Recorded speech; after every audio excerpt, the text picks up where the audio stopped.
You're listening to Ecto Portal, a journey into the unknown with Anthony Anderson and Verna Wilson.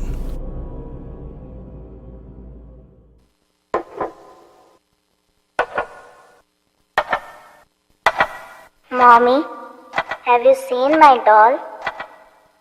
I want my doll, Mommy. Have you seen my doll, Mommy?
All right, welcome back to Ecto Portal. This is Anthony Anderson, your host, and I'm here with Verna Wilson, my co-host, and your news lady, Linda Walker. And well, I'm going to go by Brian James, but my on-air personality name is DJ Frankenbrian. all right, out of Radio Boise in Boise, Idaho. there you go, folks. He's our special guest a real tonight. DJ here, He's our special guest tonight. not these pretend ones that do paranormal shows. No, you're DJs. Trial and error, I found. Trial and error. So we got an interesting show tonight. Another author, because we do that. Another paranormal author, Janice Oberding, who's written a total of 27 paranormal books now. That's a good number. That's amazing. 'Cause Yeah. if Amazing. anybody who's ever written a book and finished it, it's nothing but discipline. And discipline. Definitely. And more discipline. And when you think you're done, more discipline. So, yeah, and she does lots and lots of research. So I really like Janice's books because she really does her homework. So we'll get to Janice in a little bit. First, we're going to discuss, I guess, quickly what we did over the weekend. Oh, I just did some writing and I just did some research. Tried to research some subjects for the show and just try to catch up on some of my short stories that I do. Cool. Yeah. I went to, as you know, Disneyland. Yes. Hollywood first. Went to the Death Museum on Hollywood Boulevard. I'd never done that before. How'd you like that? Pretty brutal. It's not for the squeamish because those photographs are the real McCoy. Just famous murders, serial killers, crime scenes, autopsy photos. You know, the all full fun family photo album. Sorry, let me get that all up. And I guess they opened one in New Orleans recently that has completely different killings and pictures and gore. So I will definitely check that out. It's in definitely November. must see.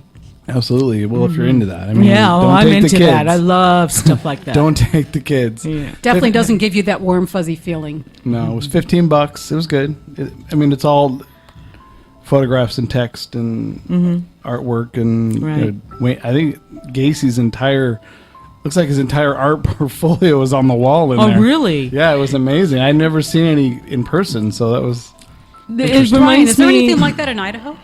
Not really, but we do have the Idaho State Penitentiary, which is now a concert venue. They host shows there, and it's a museum. And they've had several paranormal investigations there at the pen. wow, another prison I haven't investigated yet. And there's also, the Egyptian Theater, which I called in on one of your previous shows and right. talked about being haunted there. Cool. So, yeah, we've got a little bit of paranormal activity going on around Idaho. Idaho must have some secrets in its past. That it does. I mean, Lots of old buildings and houses there, I imagine. well, that, and it's also home to some of the most ancient of Native American petroglyphs. Oh, wow. in the country. Yeah, wow. A lot of some Like of the largest quantity or just... yeah, absolutely. Wow. Quantity and some of the oldest that they've been able to date. Several discoveries, constant discoveries. And when you can get out in the desert and some of the more remote areas of Idaho, you can find all kinds of artifacts there. Wow. And, Neolithic. I'm surprised. I wonder how much graffiti and damage the public does to some of that. Idaho, you'll find people are very respectful of cool. of the nature there because it's considered such a treasure there. And fortunately for the state, they had a gentleman by the name of Frank Church, who was a congressman, and he was able to lock a lot of the land that is federally protected. They got the Frank Church Wilderness in the center of the state, which is some of the largest wilderness, undeveloped and untouched wilderness in the country. Wow.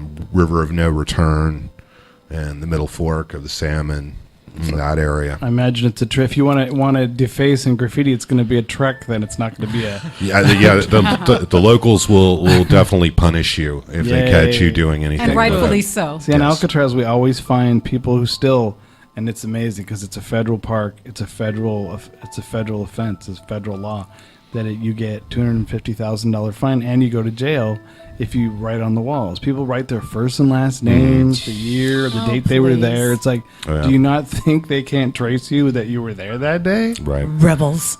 It's crazy, but they do. They still write on the walls. Well, there's still like parts of the Oregon Trail that cut through Idaho where even the settlers wrote their own graffiti documenting. See, but that's their history. But that's history. At the That's time, it different. wasn't. Yeah. At the time, it was graffiti. They were on somebody else's land, Well, it's like the and Indian they were leaving their mark there. It's like the Indian occupation on Alcatraz in 1969. And now it's... I remember they that. had to go back and re-put the graffiti, repaint it. Oh, yeah. By some of the same people who put it there originally. Right. Because now it's historic. It's another layer of history to the actual island. So Absolutely. it's interesting how graffiti, even in Egypt, I noticed when I was at the Met in New York, they have two giant pillars. I guess they were the gateways of, I don't remember where it was, but you could see all the early, like 1894, and they put their names on them, and 1902, and but again, that's another layer of history. But then it's like, look what they're doing to these Egyptian artifacts. From, Yeah. Yeah. Well, I mean, you even look at like the graffiti that Napoleon's army, when he conquered Egypt in 1798, 1799, his soldiers, the Sphinx, still has musket ball impacts. Oh, yeah. From when his soldiers shot the nose off of the Sphinx. That's right. After the Battle of the Pyramids. That's amazing. And actually. many of them had climbed the Great Pyramid at Giza, and they have inscribed their names, their regiments, and their histories on it. So they themselves were committing acts of vandalism and graffiti. Yeah. Definitely. Find them. Oh, yeah, it was the Nubian temple that when you first approached Nubia on the Nile, off the Nile, these two statue pillars were there, and they got one of them at the Met. They've always had it at the Met. I don't know. I guess they must have got it probably from England, who took most of all the Egyptian artifacts back in the day anyway. Well, I mean, yeah, Napoleon himself brought so many scientists with him from the French academies, and when the English confronted them, and Nelson brought the fleet in, and they had the Battle of the Nile, and then landed the army to take on the French forces.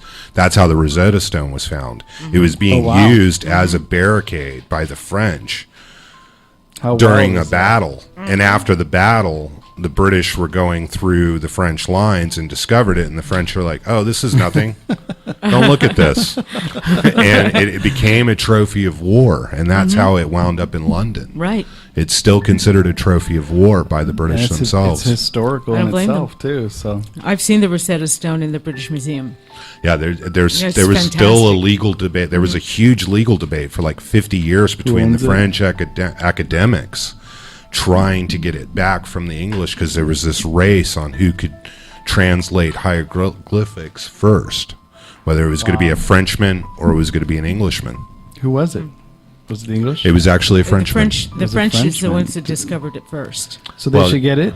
Well, they had, luckily they had an artist copy the stone, even though it was in British possession, but it was a Frenchman who actually because of those copies, that was able to derive the ancient Greek that was on the stone, and then use that as the basis to translate the Egyptian. That was You very know, smart of him to do. if you ever want to see the Rosetta Stone, a copy of it, Linda has it. I know where you can find one. At the Egyptian Museum in San Jose, California, the Rosicrucian Rosicrucian Museum. has Yeah. a copy of the Rosetta Stone. It's really cool. Very nice. The Egyptian theater I was telling you guys about is decorated in Boise, Idaho, is decorated from the Book of the Dead. The best copy of the Book of the Dead that's actually belonged to, I believe, one of Ramses II's royal scribes. It was his own personal copy of the Book of the Dead, Wow. which is just basically a cheat guide on how to get through the test to get through the afterlife. That's all it was.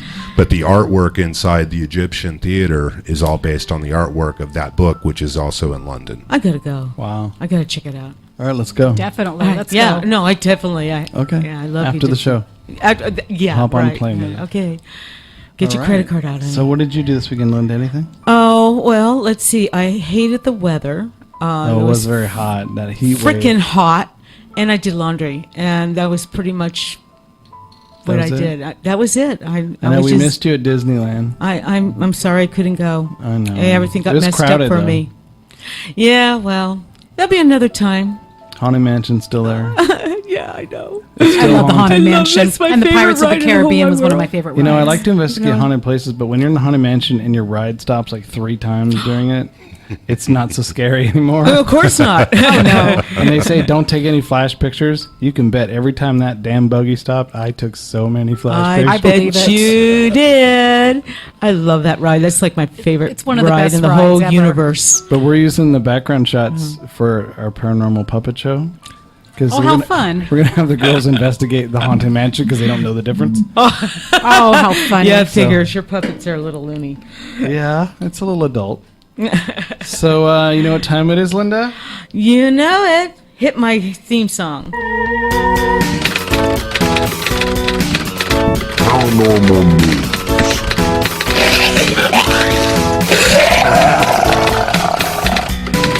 Sounding like me Sunday. Okay, Hey. Linda, what do you got? Oh my gosh, I got some really cool stuff. right. First thing I want to bring out is Friday, September 29th, there's going to be a rare occurrence. It's called the Dark Moon. And the Dark Moon is, which a lot of... yeah, one more time!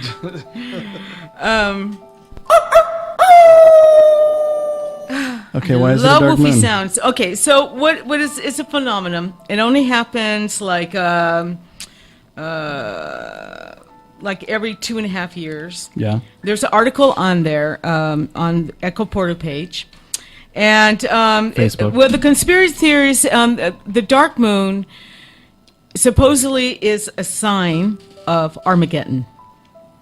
Really? I mean, is it a specific color? Well, Does it's it turn a dark. specific color? It's like the second. It's a new moon, but it's the second new moon.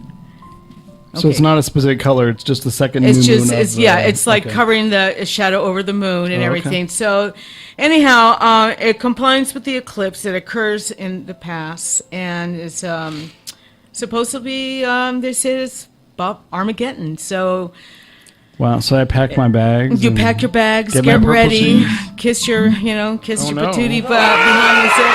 That's right. Armageddon. Well, anyhow, so it's going to be a dark moon. Don't miss it. The dark moon's going to be in Scorpio for those who are into astrology. That's right. But you know what? I really What? don't care about Armageddon. I keep hearing that all the time, about Armageddon. I've been hearing and it all for that jazz. years. I'm waiting still. But my favorite articles, and you know what? I'm going to tell you real briefly that I found in England. This lady took a picture with her boyfriend at a reception at this place called the... Oh, God, I can't talk tonight. It's called the Bear Hotel. The Bear Hotel in Wiltshire, in England. Anyhow, They were having a party and everything. It was a wedding reception and everything. And these people were taking pictures all together, like selfies and stuff. And right in the corner of the pictures, on the Echo Portal page, there's a picture of Queen Charlotte. Queen Charlotte was the wife of George III. And they were known to frequent at that hotel a lot. That was their favorite place to go. It was built in 1817. And so she is known to haunt this place. So you have to see the picture. That's right. It's really super cool. So there's ghosts. Is there? Can you clearly see it in the picture, or is it? Yeah, you can see her picture right there, this might right be in her the hair. corner. Right in the corner of the picture. Yeah. You can see her face. Like a pretty photobomb? clearly. She photobombed Wow. this picture. It's very cool. So check it out. But my look at favorite news item this week. Yeah. And it's and the reason why I wanted to go through these real quick because I have a story. It's a good one, folks. It's a really good one. You're gonna love this. That's what she said. All right. I know it's gone. This video's gone viral. It's about a child in Guadalajara, Mexico, Jalisco. It's at the Cathedral of it's called the Cathedral of Guadalajara. It's a beautiful cathedral. It is gorgeous. My mother used to. When I used to go to Mexico, I used to go there all the time. My grandparents is buried there. In Mexico, what they usually do that if you can afford it, of course they bury you, but they also dig up the graves. And the bones of my grandfather and my grandmother, bones was taken to this crypt, this really spooky crypt. And but I'll talk about the crypt later. We have a family crypt I there, want actually. You to go back because I'm still stuck on they dug them up and took their Okay, bones yeah, and yeah. put them Well, in a you know, crypt. just like in Europe, what they used to do in Europe, like in Czechoslovakia, like some of those places that they had all those graveyard, people who They run died out of and room. they just So they and would- relocated? So yeah, they relocated my I thought maybe it was grandparents. some kind of ritual where they bury you first and they dig you back up. No, I said if you can afford to be in a crypt. But my family took the bones of my grandparents and they are buried underneath the crypt in the cathedral. Anyhow, it's a beautiful cathedral. It's very Gothic. And so there was this tourist that was taking a picture, a video camera of the inside the cathedral, and there's a child there. She's about 300 years old. She's called Santa. Santa. I can pronounce it. Innocence, and she's this beautiful little child that is in a glass case, and I've seen her, and that's why I got so excited. So are you able to go inside of this? Yeah, you can go in the. Oh, okay. It's a So you church, can honey. do it. Okay. You can. It's a Catholic well, no, you church. said crypt, and so I'm just confused. Oh no. I'm putting two Okay. stories at the same time. All right, That's why I'm just so I'm excited just to tell making you about sense my of it story all. because I have a ghost experience with this thing. Oh. And so anyhow, this guy was taking a video camera of the little girl and everything, and her eyes are closed, right? And then when he pans back, her eyes opened up right in front of And the she said, camera. Somebody there? Nice. That's a good one. If she could do that, that'd be very cool. But I remember this.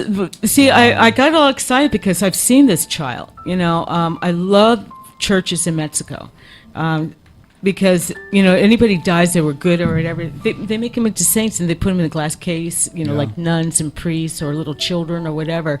And this particular child is so beautiful, and she has red hair, but she has really messed up fingers. And anyhow, so check out the video on this. It's really super cool. And Was she preserved, like mummified? well, most of them, when they preserve the Dehydrated? bodies, they put the wax in their face to preserve the skin. They like Ava Peronder?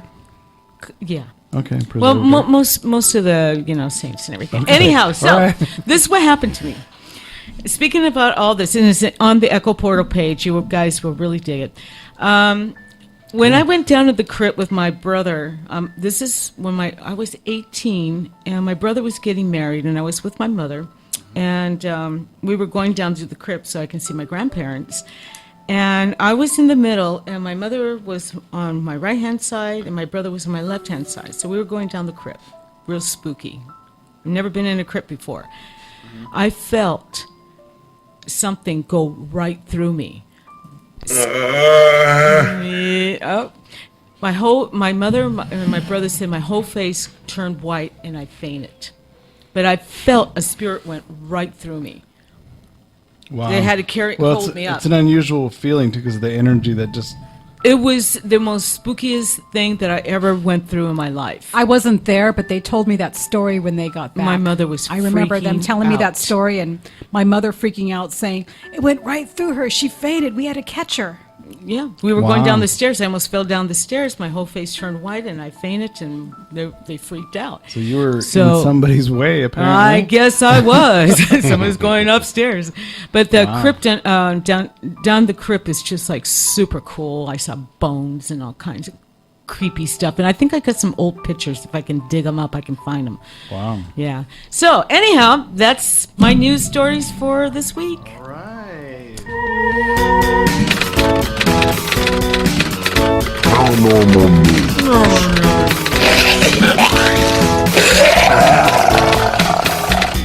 I hope I didn't confuse everybody. No. I probably did. Never, Linda. No, not me. It was entertaining. Yeah, very. I'm glad you were entertained. You never know what Linda will bring. Could be UFOs, I don't know. raining frogs. Frogs. Yep. Cool. Yeah. So tonight's guest, Janice Oberding. Back to Janice. We'll segue into that before we take our first break.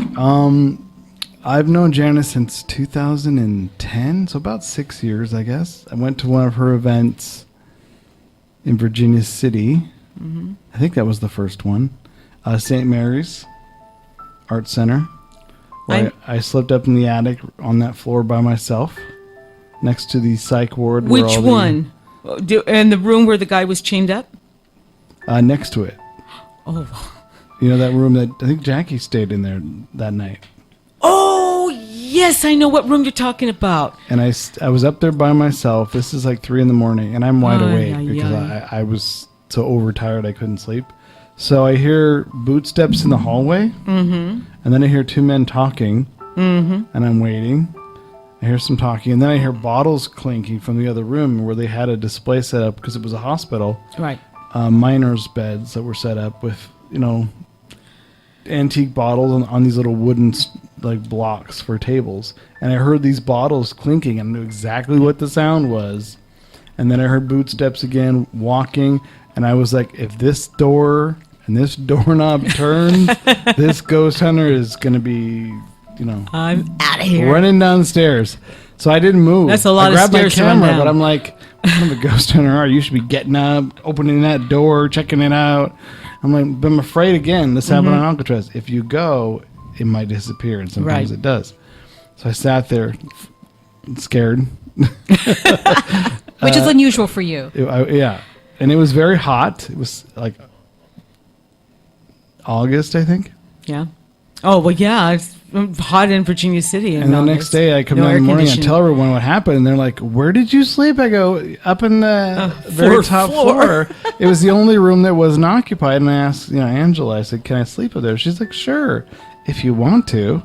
I'm like, why wouldn't I want to? So I slept there, and everyone's like, I would never sleep on that floor because I know what's happened on that floor. Thanks Well, for the warning. there's a lot of activity up So in the that man floor. burned to death in the psych ward, and they have a lot Psycho of guy. That's where, and it was the nuns' room. The nuns wouldn't stay there, but they would come in shifts and take naps there before their work shifts. So they would share the room. So I was terrified a nun would pop out of the servants' a dumb-waiter that was on the wall. Like, what are you doing in my room? That kind of thing. Well, But- that place is super haunted. Yep. I mean, it's just like when you had that experience, like early around 5 o'clock in the morning, I had to go to the bathroom really bad. So I got up and I went in the bathroom, and the sun was coming up and everything, and all of a sudden I hear people talking. I heard 2 women and a man talking, and it was like, they were discussing something, and then I started hearing footsteps. Yep. And I was afraid to get out of the toilet. I was afraid. And that happened a lot at St. Mary's. You hear Yeah, people and have you guys were sleeping- conversations on you the and- same floor. Yeah, you guys were sleeping right across from us, from me and Jackie. Yep. And did you hear it? Because Yeah. they were Oh, just yeah. all over the After place. you- They were walking down the hallways and After just making a everybody lot went of to noise. bed, me and Tommy were investigating I every know. floor quietly, and we heard a man and a There was woman only 4 of talking. us in that building. But It's that a cool place is building. fantastic. It's It cool. is. I love that place. So that was the first time, and then the second event Janice had was in Las Vegas, and that was pretty fun because I'd never been At the to Las paranormal Vegas. conference there? Yeah, Yeah, I want to go one of but these it was days. That sounds like fun. But the problem is the conference was like, I don't know. I'm trying to remember if it was at night. It was at night. But why, if you're in Vegas, wouldn't you have the conference like during the day so you can go have fun at night? I guess so. And there might have been a reason though. There might have been the rental room. Janice might know actually. We Well, always they have wondered why that like the was. Liberace tours and stuff We did like the that, too. Liberace Did you do the seance Liberace seance? in his old right? dressing Yeah. room. Janice can talk about that. Yeah. I have that posted online too, which I posted on our blog page. I imagine Fremont Street's probably pretty haunted. Or around old Las Vegas. I never got down there. Some so of those old still- casinos, I imagine, are pretty The haunted. Mormon Fort, that's like right a few minutes drive from downtown Yeah. Las Vegas. That The Madame Tussauds Museum used to be the old,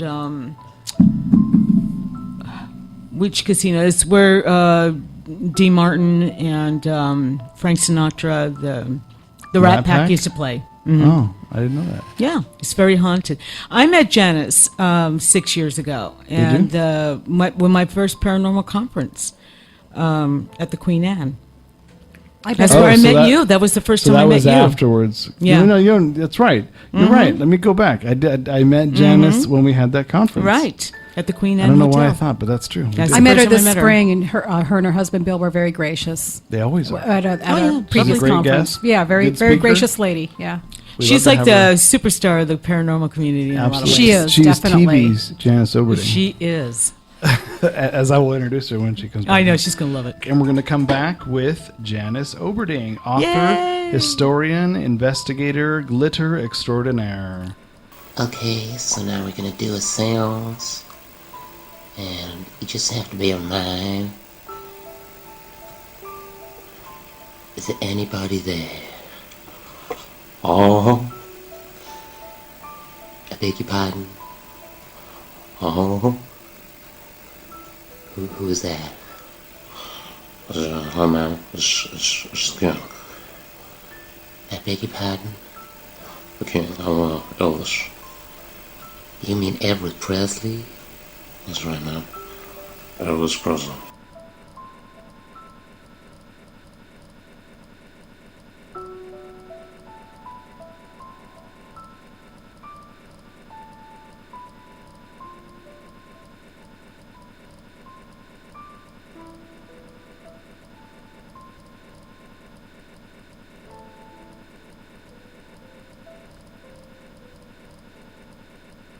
I see dead people.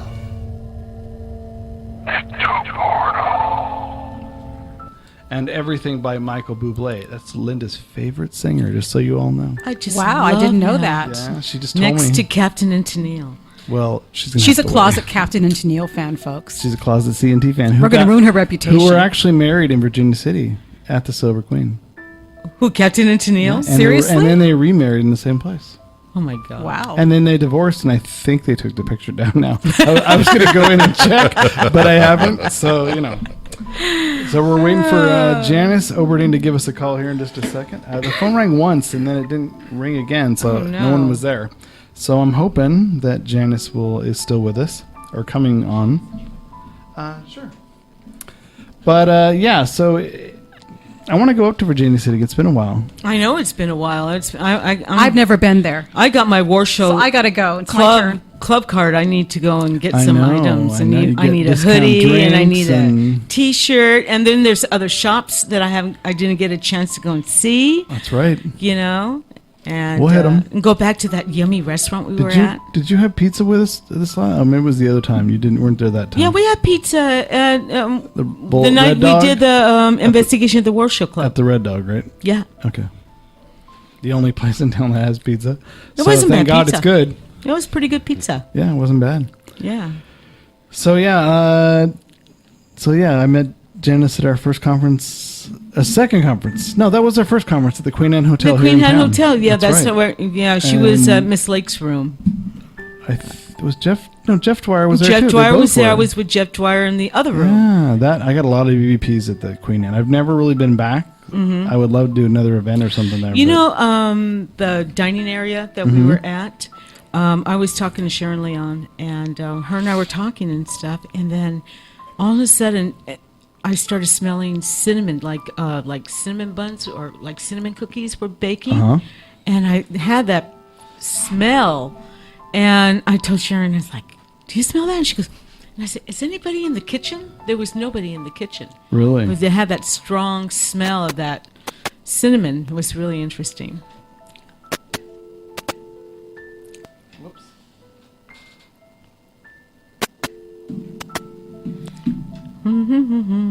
Sorry, I just had to adjust something. Yeah. Talk amongst yourselves. Sorry. La, la, la, la. Oh, and the elevator. There was nobody in the elevator, and it was going back and forth, back and forth all night. At the Queen Anne. Yeah, I was at the lobby. I was with two other ladies that I became There's an friends. elevator? There's an elevator I've there. never used the elevator. I was there like, I don't know how many times setting up the conference. I've never even knew they had an elevator. There is an elevator right in the lobby, right in the next Queen to Anne? In the Queen Anne. Yeah, I went in the elevator. Yeah, Verna and I both did. Okay. Verna came to meet me. And I've also explored the Queen Anne before as well, on a separate time. That's so funny. You didn't know there was an elevator? No, and I went in the was elevator hiking at those that time. stairs, man. Okay. Oh, here we go. There she is. Here we go. Janice, are you there? I'm here. Yay, here she is. Hi, Janice. Hi. I thought we lost you there for a second. I was like, oh no, I don't hear her. Well, I heard you guys a few minutes ago. I called, and then I guess it just disconnected or something. Yeah, it rang once, and I picked up. I'm like, hello, hello. I'm like, she went to bed. She gave up. Well, thanks for coming on. Well, thanks for having me. I heard, I think from Debbie that you've now written 27 books? Oh boy, I don't think quite that many. Just- No, I don't think that many, but it would be nice. Yeah, I thought that was pretty cool. And I was just telling these guys, anybody who's ever written a book and finished it will tell you that it's nothing but discipline, more discipline, and more discipline, and more discipline when you think you're done. That's right. You're right about that. You know that. You've written a few books. You know. Yeah. Yeah, it takes, everyone's like, oh, what are you doing? Yeah, I'm working on that same book. Yep.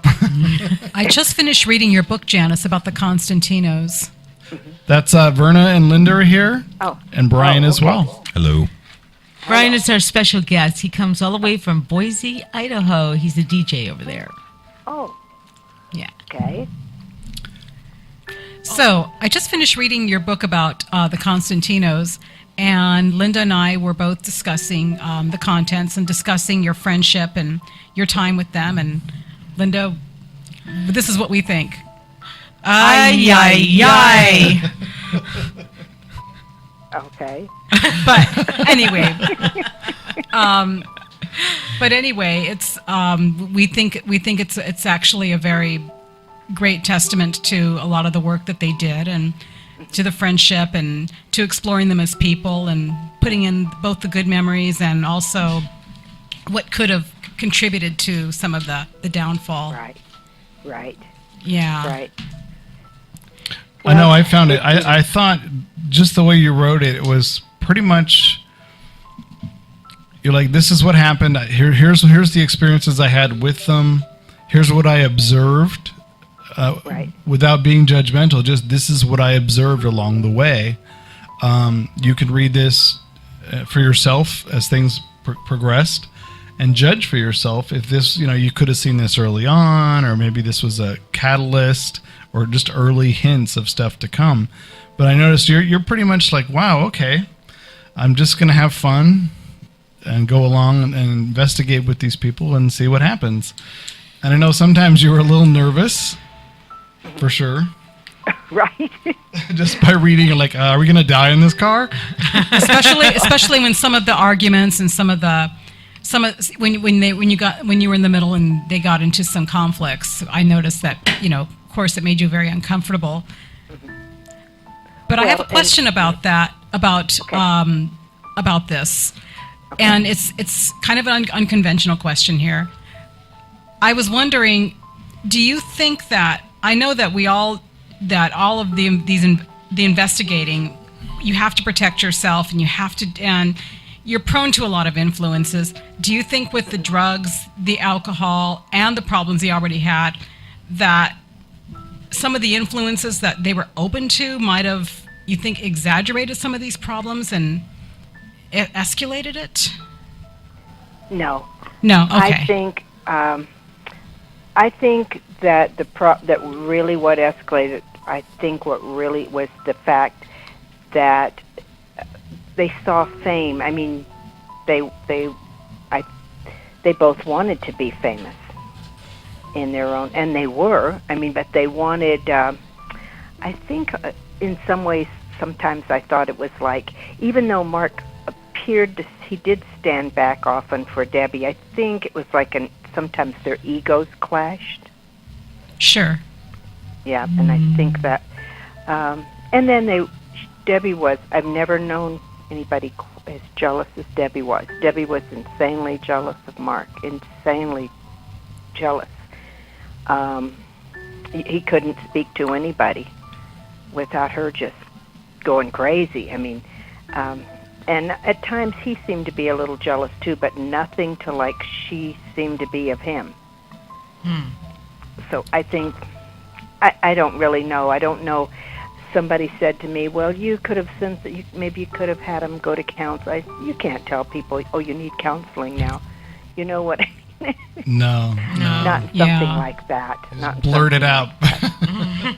You should go to counseling. Yeah, you should. Newsflash. You should go to counseling, yep. And most people wouldn't listen even anyway if you told them that. Yeah.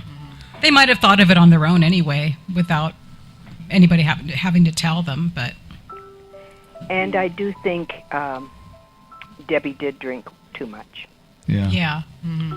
Yeah, it just seemed like she was a ticking time bomb at different situations, depending upon what her goal was, what she wanted to achieve at any particular event or situation, compared to what everyone else was there for. So it looks like something could set her off. Yes. But it's a tragedy in that they did offer a lot to the paranormal, and they could have continued. I mean, I had always thought they may have even gotten their own TV show. I mean, I think they would have been great at it. And I did. A friend sent me. I didn't even know this. A friend sent me a DVD. Apparently, they had made DVDs, and who did they have? I think Dave Schrader spoke on their DVD, and maybe Zach Bagans. So wow. Yeah, I didn't even know that. And then he just said, "Oh, I have this here that they were trying to sell these," and so I thought, well, that's pretty good. I really think that maybe if they'd have got a shot, like to do a weekly series like Zach or something, I think they could have been very successful. I mean, I hate to use the word weird, but people like to watch weird things on TV. Like, do you know what I mean? Like, it's true. Sure. This is why we live in a world of non-reality TV. That's it. And I think they're fighting and little bickering, because I never saw I never saw them hit each other. I never saw, each one gave as good as they got. I mean, I didn't see either one as the victim. I mean, both, he would call her names, she would call him names. It was a pretty well, at the time I knew them, it was equal. Yeah. And I think a little bit of that bickering, and I think that's what would have done well for them if they'd have got the chance. But well, I wondered if they were also like a representation to most of the people on like Ghost Adventures. The everyday investigator can achieve that, can go on a popular show like that and come back and reoccur. That anyone could do that if they really, set their minds to it and actually achieve it. So I wonder if they kind of knew that and were perpetuating that and thinking, like you said, maybe I'll get a TV show, maybe this will happen. But I think a lot of people look at it like, hey, that could have been me on there. They kind of represented that, I think, in a little way. Yeah, they did, and they had charisma. That was the thing. They both had so much charisma. You couldn't help but like them. I mean, absolutely. you couldn't help but like them. They seemed very likable, and in the beginning, they really seemed good at what they did. Before it seemed like they were after fame. When they were just doing it as a passion, they seemed really good at what they did and got some great results too. They were. Yep. They definitely were. And that's in this book, by the way, that Janice wrote, Demon Song, is available now. They can get it. Do you have a specific place you want them to look for the book? Well, they can get it at my website on hauntednevada.com. That's a hard copy, or they can get ebook on Amazon. Okay. There you go, folks. You heard it right there. And we'll be plugging more of Janice's books as we go along tonight. Definitely. I have a question for you, Janice. Okay. For our listeners and everything, I know you, but I don't know you that well, and I don't think our listeners know you that well either. How did you get started? Listen to her, Rona Baird over here. How did you get started in the paranormal and writing books and all these that started off your, I would say, your career? Well, my grandmother babysat my sister and I when we were little, and she was interested in the paranormal, and that's basically, and my father subscribed to Fate magazine, and my father believed in reincarnation, and so I think kind of just being in that type of atmosphere, if you will, and then I've always been interested in that, in the paranormal and in ghost and that type thing. And when I wrote my first book, there was no books on Nevada ghosts. There was history books, but I thought, geez, I'm sure there's some haunted places here. I'm sure there's some places to do investigations. I'm sure there's places in this state with history. So I started researching and looking around. I wrote the first book, Haunted Nevada, and then was able, because nobody had written a book like that. My friend and I actually were the first ones to have a ghost hunting group here in Nevada, and that was way back in 2001. That's back, you were about 25 then? Huh? You're about 20, 25 then? Just about. Yeah. Just about, yeah. So, yeah, give or take. And she was in Vegas, I was in Reno, so it was pretty cool. And at that time, nowadays, and you know this, you guys, if you drive up, hi, we're ghost hunters, and we want to, well, the door's liable to get slammed, but back in those days, that was a big deal. Here's a ghost hunter. Here's somebody who's going to look for our ghost to write about us. It was a big deal. Wow. But now it's not. You know that. Now it's kind of like, yeah, well, my neighbor, everybody in the world's into ghost right now, so. Yeah, 3 people are already here today asking the same question. Can they investigate? And you know, it's like, Tony, I don't know if you ever went up to the Thunderbird with us, the Thunderbird Lodge up at Tahoe. No, I wanted to go up there. Oh, my God. Will you tell us about the Thunderbird Lodge? Well, I call it Nevada's answer to the Winchester House, and it was owned by George Whittle. During the Depression, the guy had like, $50 million when everybody else was broke. He had all this money. So he built this summer cottage. He's from your area, San Francisco, I think. He was I don't know what his business was down there, but he built this summer cottage, quote, unquote, right on the lake. He had all this land. He bought all this land up so he wouldn't have any neighbors.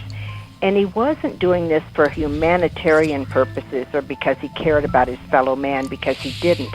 But actually, because he did this, today we have this beautiful, pristine land on our side. And if he hadn't done that, we say, well, we'd have had casinos all the way over here, too. But he saved that. So that's one good thing. He had this lodge. He was very eccentric. He had an elephant up there at one time, a lion. There's a tunnel in there. When he'd have his friends up, and when one of them got too drunk, he had a little jail in that tunnel. And it was, if you believe this, it was all built on Native American land by a lot of Native American craftsmen from Carson City who went to the Stewart Indian School, came up and did some things. And some people say that's why it's so haunted, that in the boathouse you can hear chanting and things. Well, I believe it, yeah. It's Dang. a very, it's rustic. It's not, it's of course more rustic than the Winchester house. Did he have But, any celebrities?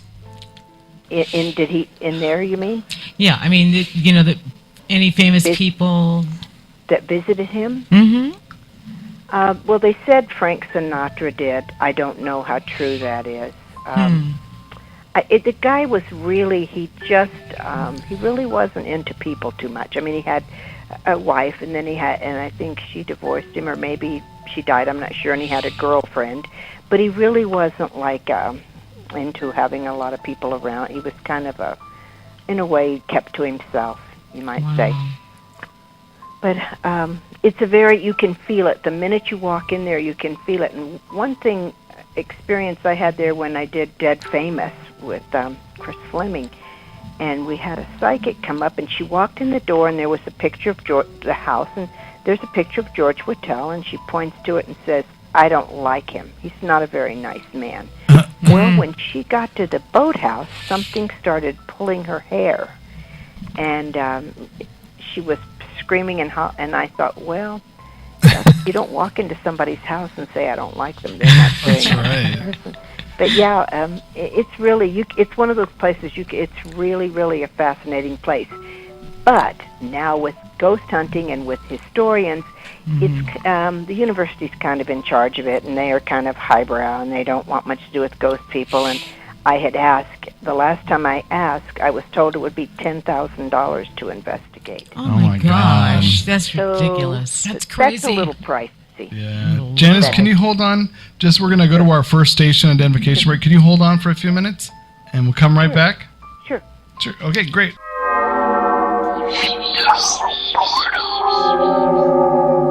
Somebody there?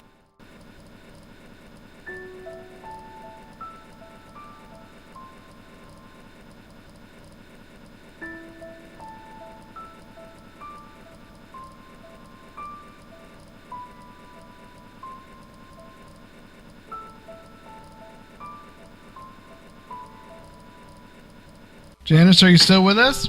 I'm here. All right. Thanks for holding on there. I put a little Marilyn Monroe there for you. Oh, yeah. Diamonds are a girl's best Okay, friend. Linda, thanks. You're welcome. So now you just finished, did you finish two new books or one new book? I just finished one. Okay, and I know you're working on another one? Actually, I'm working on a couple. Yeah, you know, you're a writer. You always got something going. Yeah, I'm working on a couple. Do you ever have because sometimes I'll have two or three, and some of them aren't going as far as I want them to be, so I'll shift over. Yep, Okay. that's what I do. Okay, I'm glad I'm not alone. No. Because I'm like, this That's one's just not working right now, so I got to put it down and go with something that is working for me. Yep, I do the same, Tony. Very I do cool. the same. Very cool. Yeah. And I don't want to say it unless it's not out yet or it's not coming in. I know one you're working on. I don't know if it's just finished or coming out soon. The one, the Floyd Loveless one. There you go. I didn't want to say it in case it wasn't. Well, it's coming out. Can you believe this? I don't know if you've worked with History Press, and I love them. They're really good to work for. I mean, they really are. And they give you plenty of time to finish your book. Mm-hmm. But once they get that, and once they start editing it, it's like, hurry now. We need this back. We need this back tomorrow. We need all this back. We need these pictures back now. We need this. I mean, it's just, they start rushing you. Wow. And I finally got it done. Okay. I sent it to them, and, I think it was just last week when the whole thing was all done. I could breathe easy. Okay. It's not coming out till February. So wow. Gee, let's hurry. That's what I'm thinking. Why did you push me? I mean, it was a book about the youngest person ever executed, and it had I had done a lot of in Nevada, and I had done a lot of citing in it. Like legal papers and legal documents and things like that. And I wasn't really familiar with citing this type of stuff or letters. Letters. I just put several letters between so and so and so and so. Several letters. That wouldn't work. I had to put the dates and blah, blah, blah. So, yes, that was what was, after I got the whole book done, it's like the bibliography drove me crazy. So do they like, here's your notes? Yeah. Oh, yeah. Yeah. Oh, and, wow. You know, but they're wonderful company. They're wonderful company to work for, History Press. But Is this the same better one that be- Debbie just did her book with too? yes, yes. Oh, cool. Same one. Yep. Nice. Maybe I'll have to look them up. Hey guys, how about a San Francisco should. book? You should, Tony. Yep, You should. that would be great. And you would be just the author for it. Cool. I have the perfect book for that. Yes, you would. You should. Yay. So Just that add one's one coming more out book next. to what you have to do, right? Yeah, exactly. Well, that's the problem with this. And in fact, I wrote a little blog post today about this very topic, about paranormal authors, how they're a lot different than just historical authors because they have to do two sides of the coin. They have to collect the historic facts, and they also have to collect the hearsay folklore, passed down stories of a community. Right. And somewhere in the middle, maybe they'll correlate. And, you know, that's when it's really great when something does. If not, you've done your homework, and it's great for investigators because they can compare it to those facts. Right. So That's very true. It's different. Yeah, and it's different. It depends on like what publisher too. Some will demand, where's your proof? Da da da. You know. Wow. Evidence. Does this one do that a lot to you? No, Nope. they're very good like this. They're very good.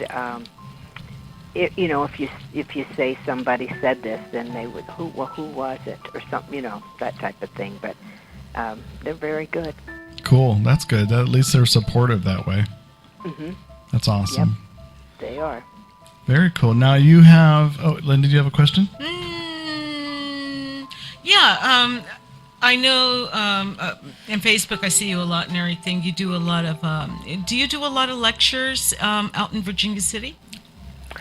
I do some. I like Virginia City, and I do some. I do. Debbie Bender and I will do some events up there from time to time, like we did the Julia Billette seance, and we did the Ouija board birthday party, and I was doing some classes up there on the Ouija board and positive spirits and different things like that.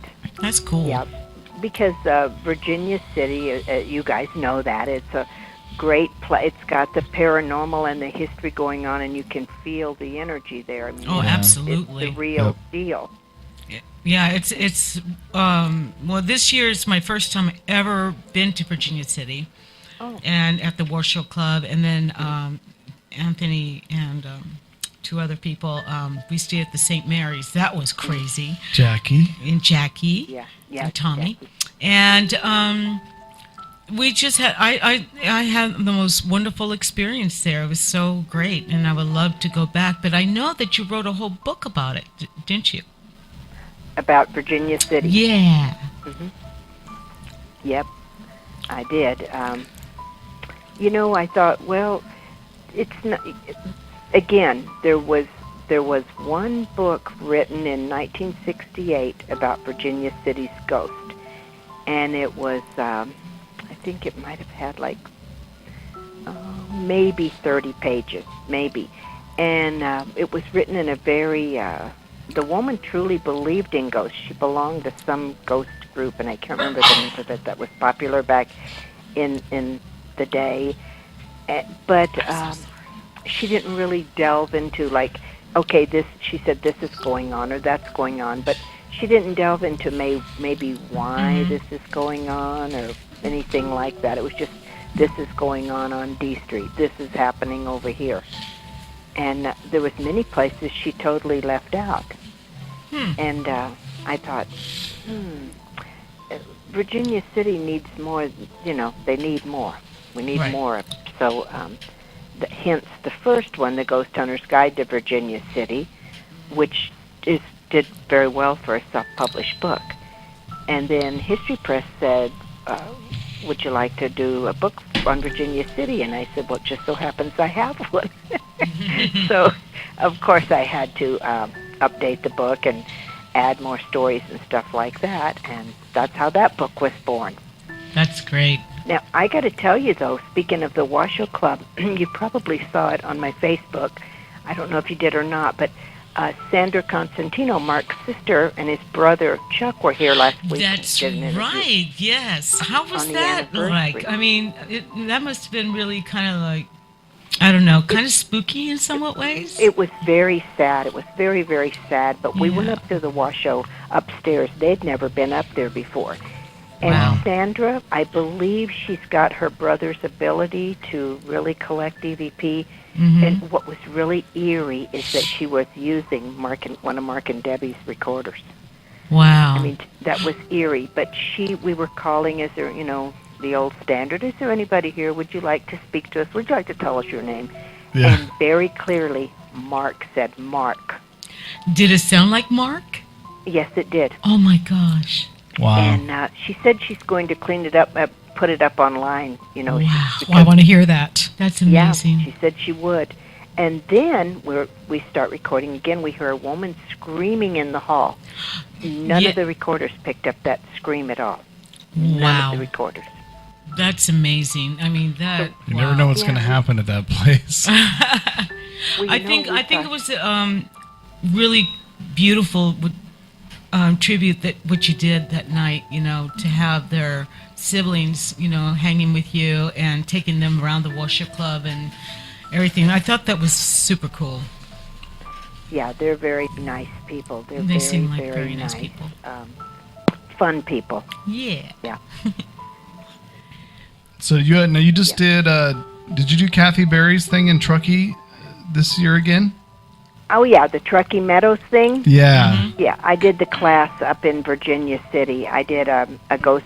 Well, we wanted to do, we had set it up, Kathy had set it up to do the prison. So, And that fell through because the prison, I don't know. I don't think, you know what I'm saying, how the states often, they really don't think like ghost hunters, and they don't care about ghosts. And you say, you could make a lot of money here. Look at, all these people who would come and like, look at the Winchester House. Look at these, look at all these other places. They're not impressed. They just, okay, fine, but they say, well, we don't have this and we don't have that. So That's we're crazy. hoping for 'cause the spring. just looking at all the prisons I've been to around the country, every one of them has an overnight investigation program. Well, look at Alcatraz. I mean, really. But no, I just think it's going to be very difficult. Even though they let Zach in there, you know. I don't know if you guys saw his episode there, but they let him in, and he had demons and stuff like that. Of course he did. Of course he of did. course. Yeah, I've heard about And that. don't forget the orbs. Yeah, the demons. He had a lot of demons there. So many demons. Mr. Demon. So many demons, so little time. Who has time for Who has time for ghosts when you have so many demons? It's amazing. But Because we know Zach is always on the lookout. Yep. for the demons. Yeah. Yep. Well, I don't know. Pretty amazing that he found so many. And pretty amazing. One of them supposedly called somebody. I've never been called by a demon, but I mean, called them on the phone or something.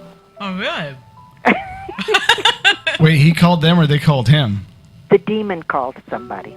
Oh, well, I wonder if it was collect. That's a new one. Yeah.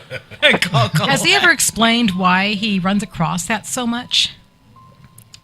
We're getting calls Has from he demons. explained it? Has he explained it? Has he ever explained why he comes across that so much? Yeah, I mean, I'm not very familiar with him, but that's what I've heard from From us? from you, from those two. Yeah. I don't know. I don't know if he has or not. I don't.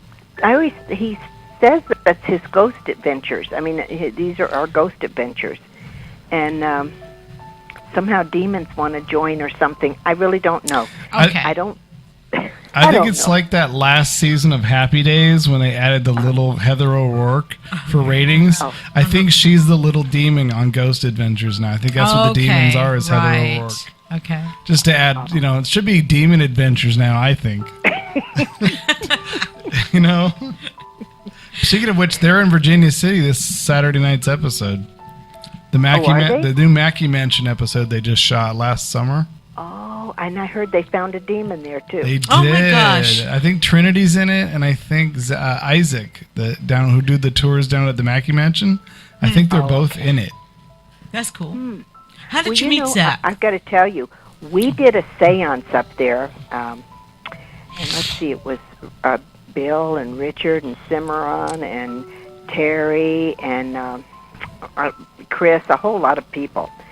Our group that we have a little seance group, and Jason and the man down there, Octavio, didn't turn. It was March, and it was so cold up there. I mean, it was freezing, snow on the ground. It was so cold, and he didn't turn on the heat or light the fire in the fireplace. And that room, I think if you went outside, you would probably have been warmer. It was so cold, and they said, now Bill, everybody at that table except Bill said Bill got possessed, and Bill said, "Oh no, I didn't." His face did seem to change. I don't know if it was so cold he was freezing or what it was. It was climate, or was it a possession? Chris got her hair pulled. She really did. Wow. And she has this long red hair, and she wears it up now, and we do say because it just came in. I gotta blame her. And they had little girls. I saw this woman. She looked like an old-fashioned woman. I mean, with the hair piled on her head and the clothing and everything. And then she kind of smiled, and she had like the vampire teeth. And I thought, So I don't know what that was, but it wasn't a demon. I don't know. The only thing that ever happened to me there was I was sleeping in Mr. Mackey's bed in, I think, wintertime. So no matter how many covers you have, it won't matter. I woke up in the middle of the night. Something woke me up. It was loud, and I heard like parlor and party music from downstairs. Ooh. It was like a piano, people laughing, having fun, and then it slowly faded away. I just sat there, and then it faded away. That's cool. So I was woken up by this party music. Wow. And I guess I told that to Trinity there, and she said, yeah, someone else has had the same experience there. So they have parties there late at night. I guess the demons have parties. Ghost parties. Dancing demons or something, There you go. Dancing with the Demons. We'll do a new show. Yeah, there you go. Yep. But yeah, that's a weird place. Well, a lot of them are up there, but it's another place you can feel when you walk in there. So how did you meet Zach or yourself? I know you were on his show early on. You were on both, right? Ghost Adventures and Ghost Hunters? I met Zach before he got his TV show. Oh, okay. I knew Zach. When he first wanted to go down to Goldfield, he called me when he wanted to go down and do the first thing he ever did down there. Yeah. And I said, no, because I'd done some, and I thought, no, there's no point. And Virginia did do it, okay? And then he called me and said, I want to do some events. And we used to talk on the phone because one day he was talking to me on the phone, we used to talk on the phone a lot, by the way, well, back in the day, but people move on. Anyway, and he's talking, and I'm thinking, this kid's got to be an Aries. I just know he's an Aries. And so I said, are you an Aries? And he said, yes. I said, oh, okay. When's your birthday? He said, April 5th. Well, that's my birthday. I thought, oh, my gosh. I just knew this guy was an Aries. So we kind of hit it off like that. He came and was going to do actually a Goldfield event first, and nobody knew who he was. And I never will forget this. There's one thing we might tease about the demons, but Zach is very astute business person. He said, they don't know who I am now, but they will. And he was so right about that. He couldn't give tickets away for his first Goldfield event. Wow. So he said, we'll just come up and do Virginia City. So Mark and Debbie and I went up to Virginia City, and we went all through the town lining up places for him to investigate. And that's when I introduced him to Mark and Debbie, blah, blah, blah. And then he did the Goldfield event after, and I did that with him. And then I did a couple of his shows, one of the early Goldfield, and became TV's Janice Oberding. Yeah, Yeah, and then basically that's what happened. I mean, but of course now I always have to brag about this. I was at an event, and I won't say his name, but he had a TV show at the time, and they're puffing him up. So-and-so has a TV show, blah, blah, blah, blah, blah. And he walks out there preceded by his ego, and, yes, I have a TV show, blah, blah, blah, blah, blah. So I thought, what am I going to say? I don't have a TV show. So what am I going to brag about? So I went out there and said, well, I don't have a TV show, but Zach Bagans follows me on Twitter. The guy looked at me, you fool. That's funny. I couldn't think of anything else to brag about. Well, it's like, hey, I'm joining the party. What do you want? Yeah. That is so cool that you knew. I mean, you were like one of the first people that when he did his first show about the Goldfield Hotel. Because I remember the first time I ever saw that, my husband and I were sitting one night, and I'm like, we gotta see this, you know, and I was just totally, after I saw the whole thing, I said, those guys are gonna get a TV show. And I said, they're really good. The only problem is that I had a problem with Zach and Aaron and Nick? And Nick. Why? No, they used to, well, because they were so new at it. They used to scream all the time to say, I wish they stopped screaming and do this, do that. And I'm like, please, you know, stop yelling it, you know. They still do it a lot. They still, not as bad as they used to. now I mean, it's they got really, well, no, they still dude. No, but. Yeah, Aaron calls everybody dude. I mean, women and men, dude. He throws in a bro, too. Bro. Bro, yeah. Come here, bro. You got to see this, bro. Yeah. So, speaking of which, did you read the news with Ryan Buell and from from Paranormal State? I did. What do you think about all that? Well, I never met him personally. I never met him. I don't know. I don't know. I think he could still. Now, today I saw where Steve on Paradacity said there's no way he's over, he's finished. Mm-hmm. I don't think so. I think the world is more forgiving than that. I think if he admits what he's done wrong and apologizes and tries to make restitution and turn his life around, he can get another book deal. he might. I mean, just in prison, you never know. I met him when he did it. He did his Paranormal State tour. I guess the channel sent them out to different cities to talk to groups in different cities, and he talked to our group here. Oh. And he's also very demon, Jesus, demon. And he wanted to know why we didn't look at everything as evil as a demon. And we said, well, it is what you label it as. If you want to call it a demon because of religion, it'll be a demon to you. If you want to call it evil because it's something you don't like and it's doing something bad, it's evil. Mm-hmm. But he's like, I don't understand why you guys pray before you investigate. We go, no, we don't pray before we investigate.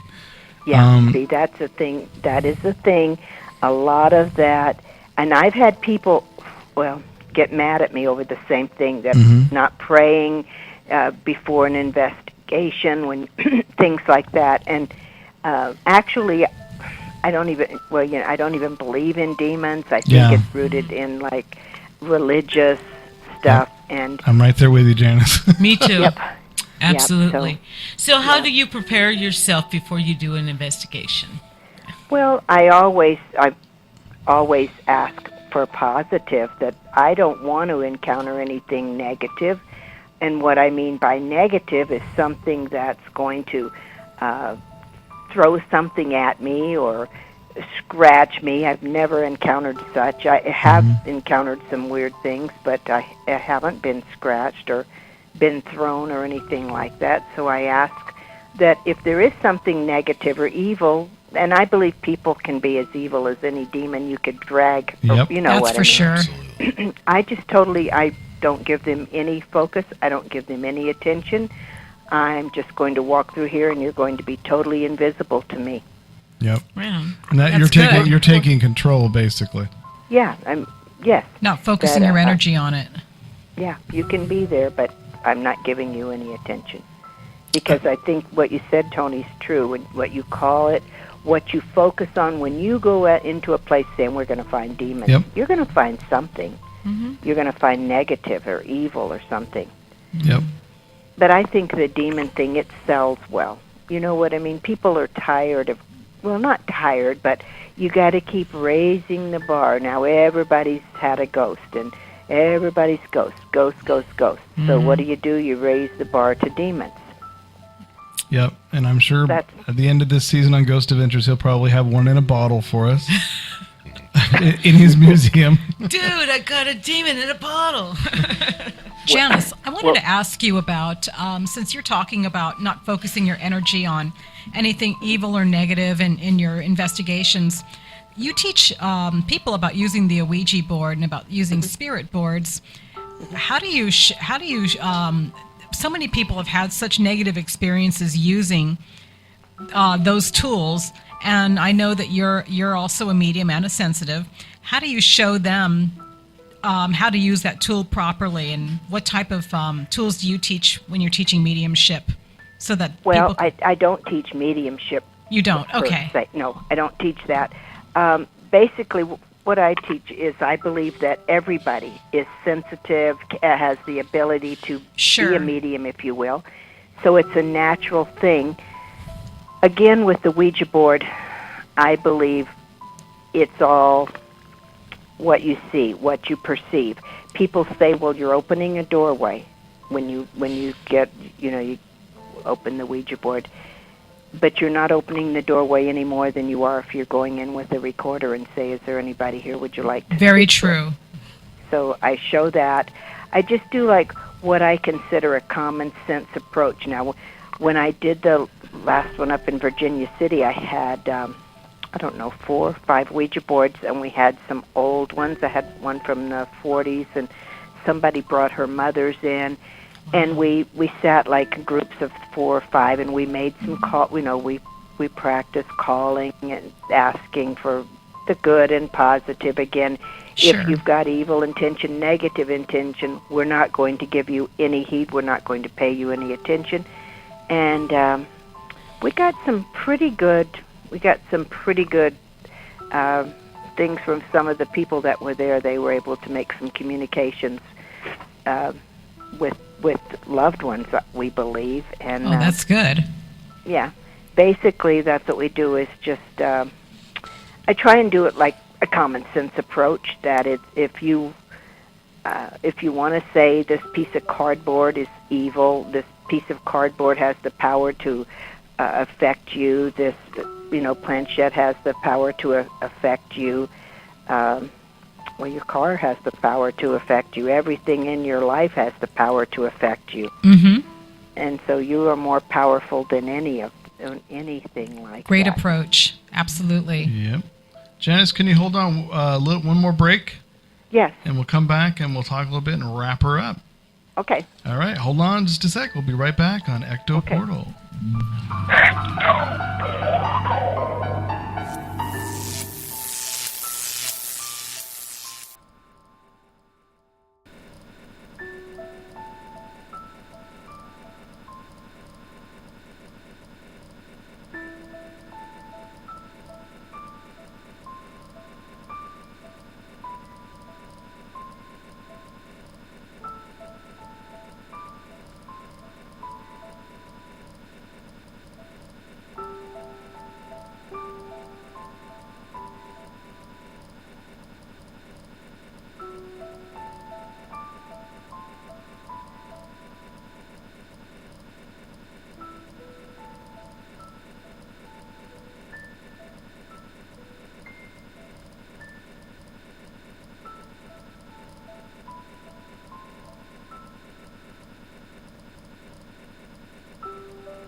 They're here.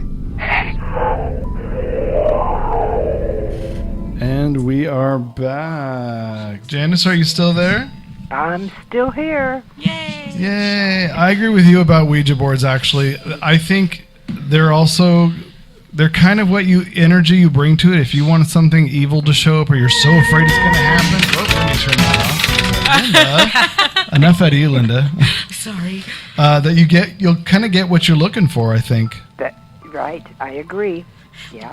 And I know so many people are afraid to touch them. They're like, oh my God, if we even touch the Ouija board, we'll release something. It'll be evil. It'll be following us. And it can almost be psychosomatic for some people, I think.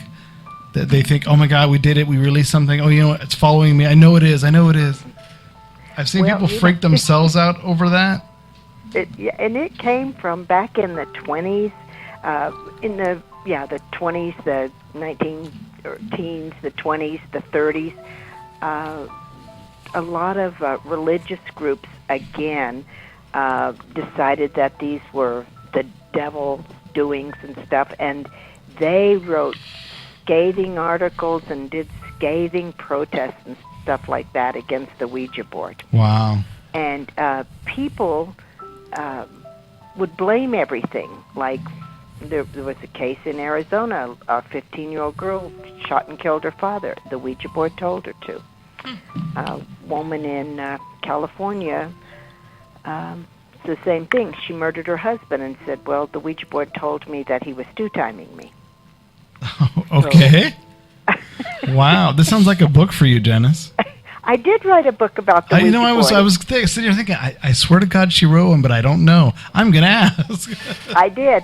I hope to redo it someday. It was an ebook. And I did. And I put a lot of the old newspaper articles and things in there where the churches were lambasting the Ouija board and the sinful things, and like you said, the demons and things it brought forth. And I think what you said, psychosomatic, a lot of people, they think it's going to bring them evil, and it does. Well, I'll tell you, I tell this story a lot. I may have already told you. Debbie Sanger and I, years ago, were down at the Little Alien, down where the UFOs and stuff. Yeah. This is, okay, Rachel is the name of it's a little town, and there's a bar there. And we had a little girl, a kid's Ouija board, a girl's Hasbro Ouija board. It has a little carrying case. It's really cute. I don't even know why, but I had it with me. We went in this bar, and there were two women and the rest men. And one of the women said, is that a Ouija board? I said, yes. She goes, we're leaving if you bring it in. I said, okay. So they left. I brought it in. Oh, well. They're Debbie Sanger and I with the Ouija board. You're like, bye, Felicia. Yeah. Cool. Bye. Yeah. Yeah. Did you guys do it? Did you pull it out and use it? No, it was just in the case. It was just in the case. That's it? They made a big deal out of it? Yeah. Oh, boy. Oh, man, I would have said, well, then it's a good thing I didn't tell you about the demons in my suitcase. I mean, come on. Well, when Debbie and I did the thing on the birthday of the Ouija board up there, a bartender said when we had a real Ouija board we wanted to bring in and do the demonstration and things. The bartender said, no, you cannot bring the Ouija board in here. Wow. So, okay, we didn't bring it in. People are so crazy superstitious about it. Well, I think it has a lot to do with a lot of the Christianity that this country has been. Stigmata. I think people are more superstitious than they suspect they are. Well, yeah, I guess, from the burning at the stakes or hanging witches now. We're left over from that, yeah. The power of Parker Brothers compels you. Oh, my. It would be the same if you took in a Monopoly board. It's the same. They're both cardboard. I mean, but one is perceived as really evil, and that always gets me as people say, well, you might bring in spirits and you don't know how to send them back. You might do the same thing with the recorder. Just say, if you bring a Monopoly, your bank's going to fail and you're going to lose your house. Careful. There might be more evil spirits attached to the Monopoly board. Stay away from Pennsylvania Avenue. We pick up on spirit energy every day of our lives. We're so we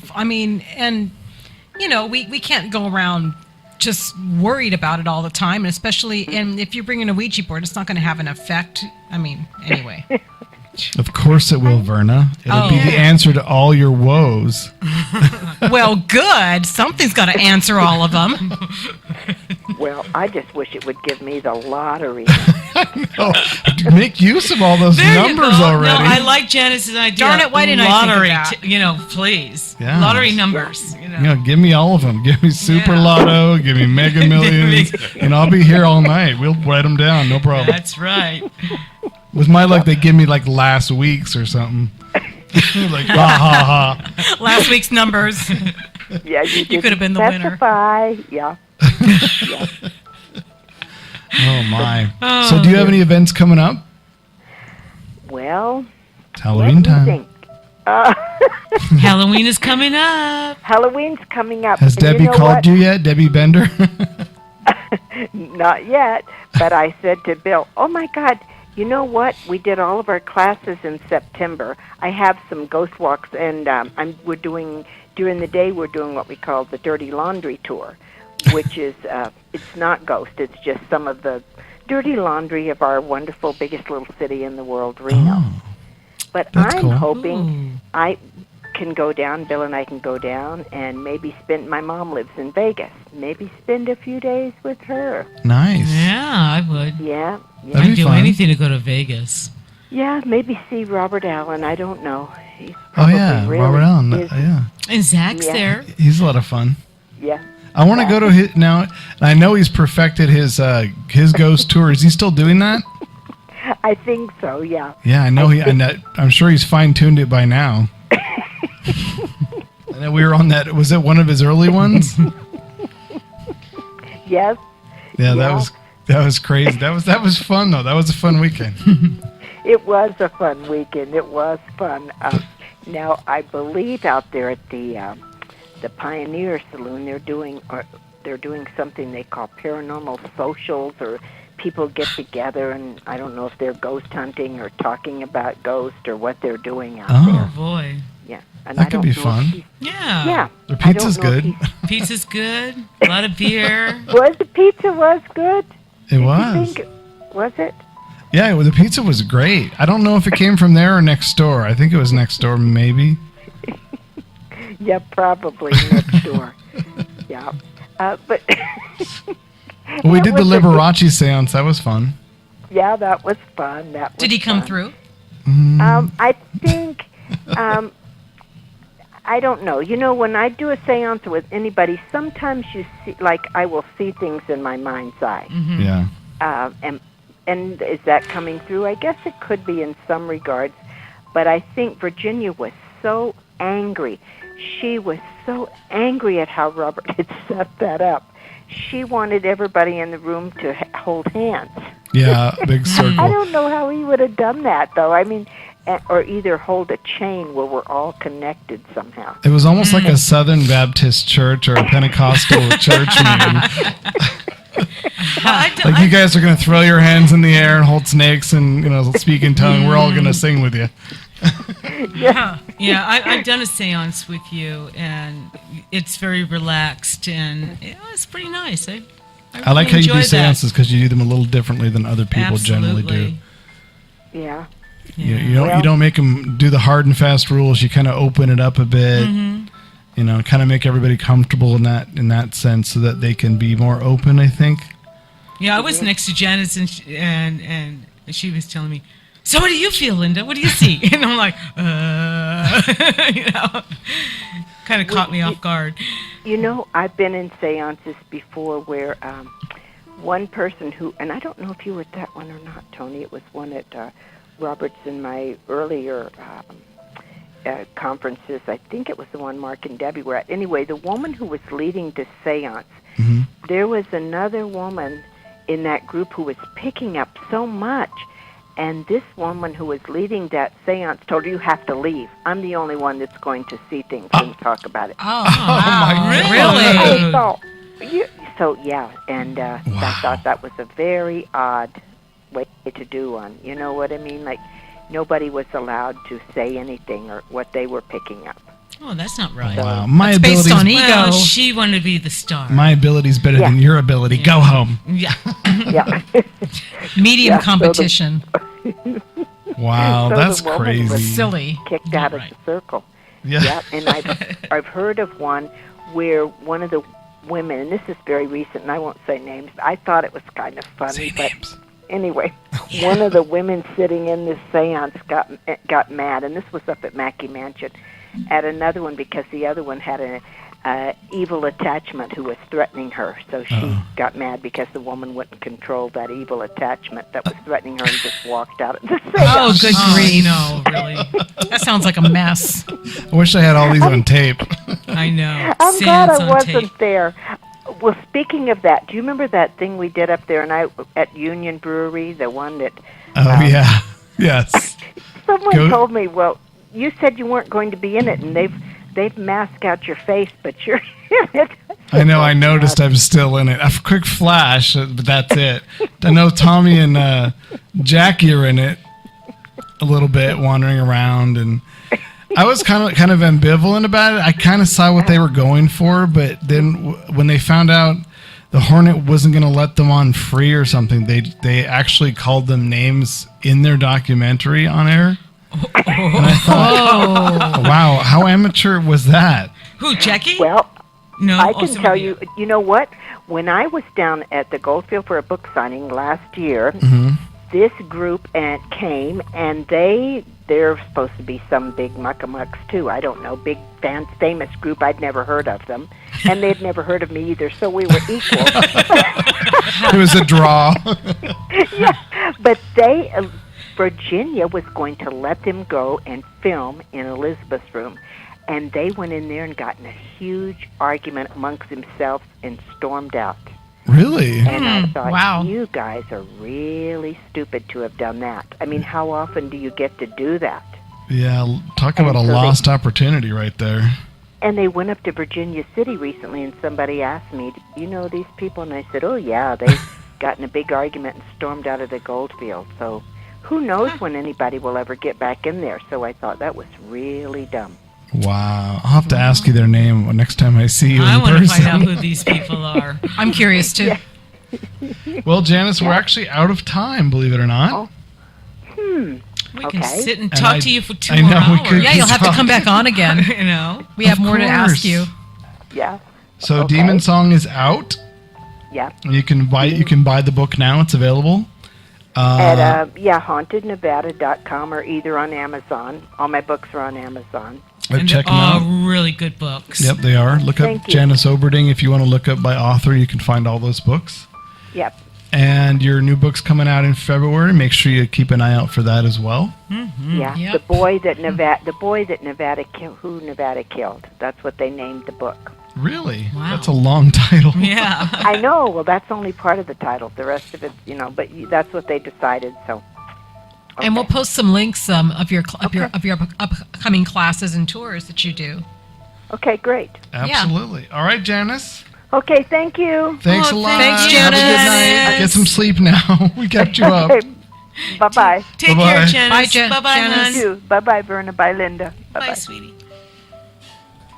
All right, that was awesome. That was She's great. awesome. That was a great interview. Yeah, you. it was. She's awesome. And with that, it's our closing time. Thanks, Brian, Yes. for coming in and Yeah, putting up with Brian, us. you're great. Thank you so much for having me on. It's nice to visit other radio stations and see how they operate and share the love of community radio with everybody. Oh, There you go. Oh, yeah. absolutely. All right. Something different for you than just alternative music, eh? Yeah. I want to give a quick shout out.